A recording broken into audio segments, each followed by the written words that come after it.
Hi! Masaganang buhay at magandang araw po sa inyong lahat. Nandito po ngayon sa Bel Air, Makati. Dito po sa kanilang open garden. Dalawa po kasi lang kanilang garden dito. Meron silang greenhouse. Tapos ito yung open garden nila. Nandito po ako sa kanilang bahagi ng kanilang mga tanim na ampalaya. Makikita nyo po yung kanilang mga tanim na ampalaya. Hitik na hitik po ang bunga. Tapos ito po, dapat po ang ampalaya kasi nakabaging. Magbibigay lang po ako ng impormasyon sa ampalaya kung paano po siya tinatanim. Pwede pong itanim yan ng direct planting. Pwede na rin po siyang ipunla. Kapag kapoy biyasa na, sanay na kayo, direct planting mas maganda.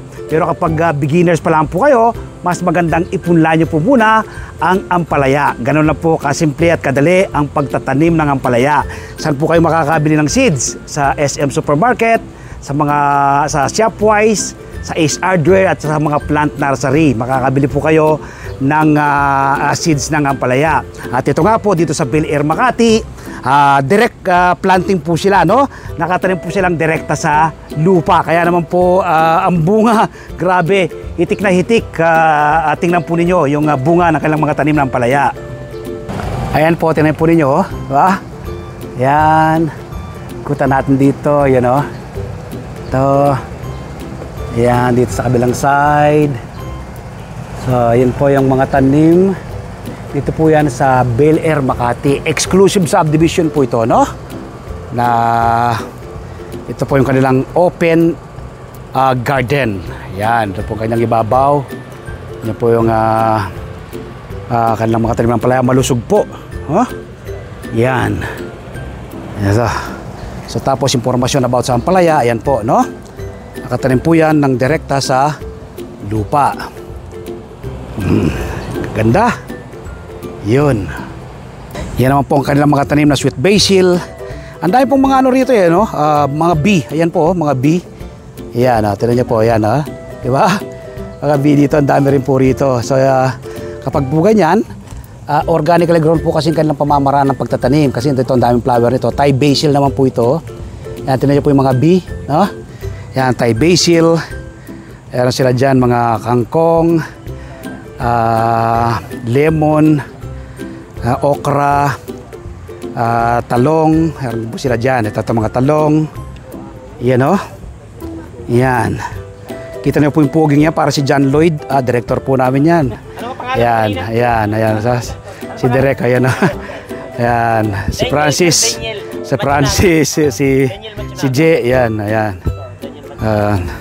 Si Justin, ayan, busy si Justin doon. Justin, kaway nga dito.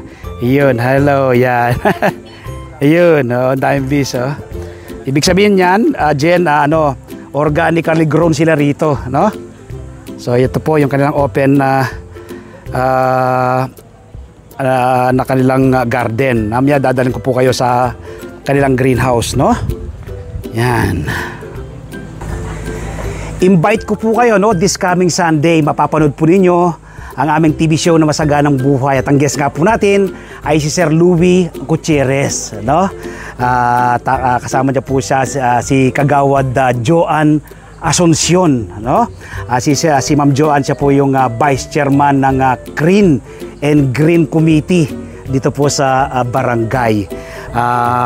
Tiyak po ma-educate kayo, ma-inspire at ma-motivate. Nagawa po nilang ganito dito sa Bel Air, meron silang sariling garden.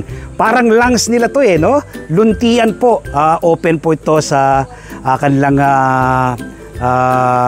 community dito po sa barangay Bel Air. Isa pong exclusive subdivision, pero nakapagputap sila ng ganito kagandang garden, Siyempre po, kung tawagin nga po nila ay urban farms, So supervise po ni Sir Louie Gutierrez. Si Sir Louie, 2 beses ko na po na-interview yan, yung kanilang project sa BGC Taguig, matatayog na gusali, pero meron palang napakagandang garden doon na sinusupervise at minamanage po ng urban farmers. So don't forget, Masaganang Buhay, this coming Sunday, alas 7 hanggang alas 8 ng umaga. Mapapanood po yan sa 1PH, Signal TV, Channel 1 ng TV5.